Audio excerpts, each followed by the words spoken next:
Hey everybody, I'm Pat Dennis, and in the next minute, I'm going to show you how to set up Codex. The first thing I do is I tell it what kind of work I do.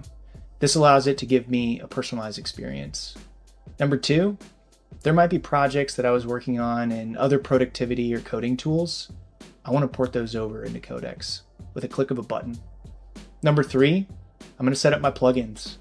I'm going to allow Codex to build documents, spreadsheets, presentations, use my browser, use my computer, give it access to my calendar and email, my Slack, my Google Drive, so that when I talk to Codex, it can interact with all these different systems seamlessly. The new sidebar is clean and ready for us to use, and all the projects that we might have been working on inside of Claude, for example, are ready for us here. The next thing we can do is hit the ground running. I'm going to ask Codex to get me ready for an upcoming meeting. I'm going to have it search my Google Calendar, my Gmail, my Slack, and have it produce a brief for me so that I'm ready for my upcoming sales call.